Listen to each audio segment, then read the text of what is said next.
नमस्कार। इन खबर में आपका स्वागत है। कांग्रेस के पूर्व अध्यक्ष राहुल गांधी अपनी भारत जोड़ो यात्रा को लेकर के कल दिल्ली से यूपी में प्रवेश कर गए। लोनी में कार्यक्रम हुआ, इसके बाद उनकी यात्रा आगे बढ़ चली।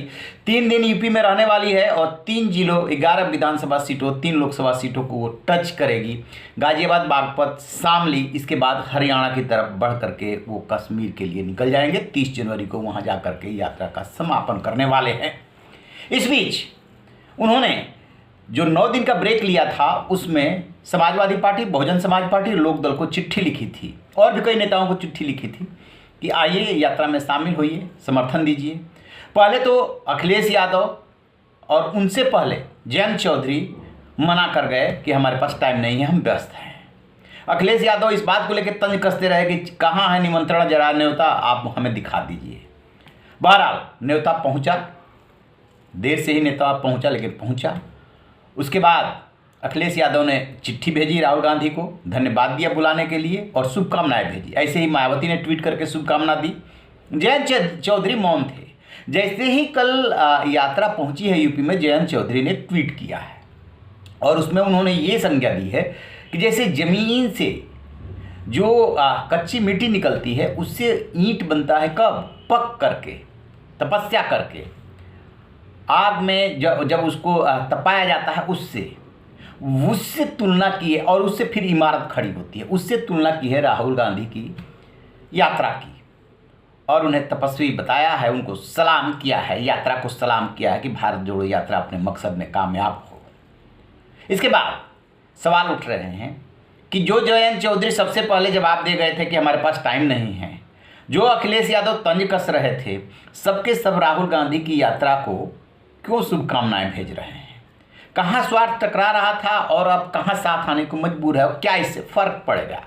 तो आपको बता दें कि इसमें से कोई भी दल ऐसा नहीं है जो साथ न आया हो। बेशक गठबंधन न किया हो, दूसरे तरीके से सहयोग किया हो। समाजवादी पार्टी भी अमेठी और रायबरेली में सहयोग करती रही है कांग्रेस के साथ। बहुजन समाज पार्टी का गठबंधन रहा है, लोक दल का गठबंधन रहा है। समाजवादी पार्टी का 2017 में विधानसभा चुनाव में गठबंधन रहा कांग्रेस के साथ। यानी कि ऐसा नहीं है, गठबंधन भी रहा है और सहयोग भी करते रहे हैं कांग्रेस और ये तीनों दल एक दूसरे के। फिर क्यों आने में हिचकिचाते रहे, क्यों नहीं आए राहुल की सभा में? तो इसमें वोट बैंक और इंटरेस्ट दोनों टकरा रहा है। साथ में एक मजबूरी भी दिख रही है। मजबूरी क्या है? मजबूरी है विपक्ष के एक होने की। जब तक पूरा विपक्ष एक नहीं होगा, बीजेपी और पीएम मोदी के रथ को रोकना उसके बूते की बात नहीं है। तो वो ये बात अब समझ रहे हैं कि साथ आना ही होगा। जिस तरीके से बिहार के मुख्यमंत्री नीतीश कुमार, पश्चिम बंगाल के मुख्यमंत्री ममता बनर्जी और तेलंगाना के मुख्यमंत्री केसीआर प्रयास करते रहे हैं और नीतीश कुमार कह रहे हैं कि विपक्ष को एक होना पड़ेगा।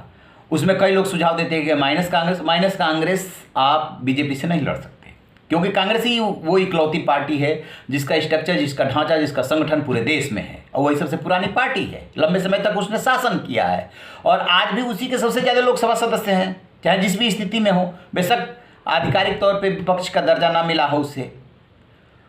तो अब उत्तर प्रदेश में जब कांग्रेस मजबूत होगी तो स्वाभाविक है कि समाजवादी पार्टी, बहुजन समाज पार्टी और लोक दल को नुकसान होगा। बहुत सीधी सी बात है। ठीक ऐसे ही मान लीजिए कि दिल्ली और पंजाब में एक होने की बात होती है तो कांग्रेस और आपके इंटरेस्ट टकराएंगे। ऐसे अलग अलग राज्यों में परिस्थितियां बनेंगी। पश्चिम बंगाल में भी यही परिस्थिति बनेगी कि लेफ्ट और कांग्रेस से ममता बनर्जी का इंटरेस्ट टकराएगा। बहरहाल एक तरफ मजबूरी है कि साथ आना ही होगा और दूसरी तरफ जो है वो ये है कि कि इंटरेस्ट टकरा रहा है, वोट बैंक खिसकने का डर है। अब देखिए, उधर चंद्रशेखर ने भी खतौली में समर्थन कर दिया। अब चंद्रशेखर भी साथ आ रहे हैं जिनका कि विधानसभा चुनाव में अखिलेश यादव के साथ गठबंधन नहीं हो पाया था। तो यदि ये सारी ताकतें एक साथ आती हैं तो क्या 2024 के आम चुनाव में फ़र्क पड़ेगा? बिल्कुल फ़र्क पड़ेगा। कितना फ़र्क पड़ेगा ये मैं नहीं कर रहा हूँ, लेकिन फ़र्क पड़ेगा। उससे पहले उत्तर प्रदेश में शहरी निकाय का चुनाव होना है, जो अभी हाईकोर्ट के फैसले की वजह से टल गया है। अब इस शहरी निकाय चुनाव को ही आप लिटमस टेस्ट मान लीजिए। इसी में पता चल जाएगा कि बेशक गठबंधन करके नहीं, अकेले ही पॉलिटिकल पार्टी उतरती हैं। तो मायावती भी अब पहले से अपने को तैयार कर रही हैं इस चुनाव के लिए, 2024 के लिए भी तैयार कर रही हैं। तो एक तो इसमें लिटमस टेस्ट हो जाएगा। बीजेपी में बेचैनी है। BL संदेश जो संगठन महामंत्री हैं वो लखनऊ पहुंचे थे। 2 दिनों तक पार्टी कार्यालय में मीटिंग चल रही है और मीटिंग के बाद जो है इन लोगों ने अपनी स्ट्रेटजी बनाई है।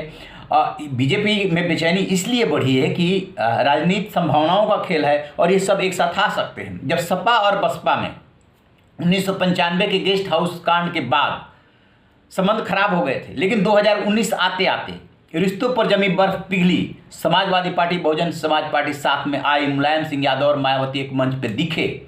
ये बात अलग है कि चुनाव खत्म होते ही गठबंधन भी टूट गया था, तो इसलिए इनका आना इतना मुश्किल नहीं है। मुश्किल है लेकिन इतना मुश्किल नहीं है, आ सकते हैं। तो मैनपुरी और खतौली का जो चुनाव परिणाम है उसने बीजेपी की बेचैनी बढ़ा दी है। मैनपुरी में तो बम्पर वोटों से डिम्पल यादव जीती और खतौली में भी जो है मदन भैया जीत गए लोक दल के उम्मीदवार। तो ये जो संदेश जाता है कि जो उपचुनाव होता है वो सत्ताधारी दल का होता है, जैसे कि आजमगढ़ और रामपुर लोकसभा चुनाव बीजेपी जीत गई थी, लेकिन जब 3 उपचुनाव हुए, मैनपुरी लोकसभा का चुनाव, रामपुर विधानसभा और खतौली विधानसभा का, तो उसमें से 2 बीजेपी हार गई। यहाँ से चिंता बढ़ रही है बीजेपी की। बेशक बीजेपी के नेता ये कहते हैं कि इससे कोई फर्क नहीं पड़ता, ये तो मुलायम सिंह यादव को श्रद्धांजलि मतदाताओं ने दी है, लेकिन चिंता बढ़ रही है और यदि ये साथ आए तो सीधे सीधे नुकसान जो है वो बीजेपी का है और इसीलिए तपस्वी बताने की हुड़ लगी है।